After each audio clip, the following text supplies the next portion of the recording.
Hello, I'm Francesca Page. The FBI accuses a Delta baggage handler of helping smuggle loaded guns aboard a plane.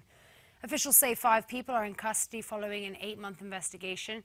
Police seized more than 150 firearms in that time. Eugene Harvey, a Delta employee, helped sneak many of those guns past the TSA earlier this month. The plot was foiled when the weapons were sold to an undercover police officer. And President Obama applauds Sony's decision to show its new movie, The Interview, on Christmas Day. Several theaters, including the Alamo Drafthouse, made the announcement via social media today. The comedy revolves around a plot to kill North Korea's supreme leader, Kim Jong-un. And Sony Pictures dropped the film after hackers threatened to launch 9/11-style terror attacks on theaters that chose to show the movie. In New York, protests continue despite pleas from the mayor to set aside differences in the aftermath of the killing of 2 New York City police officers.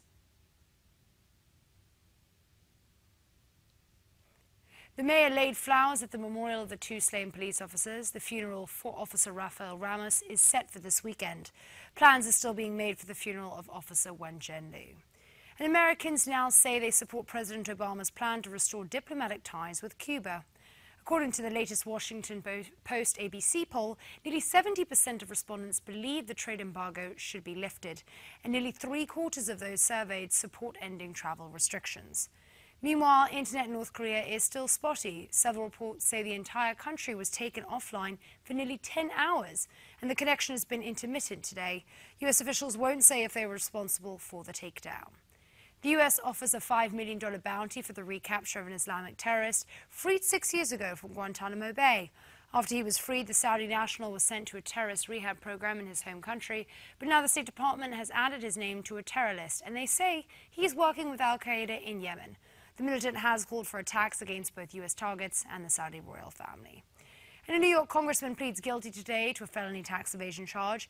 Now pressure is mounting on Staten Island's Michael Grimm to resign from office.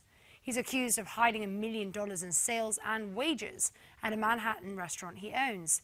The maximum sentence is 3 years in prison. Grimm's sentencing is set for June 8th.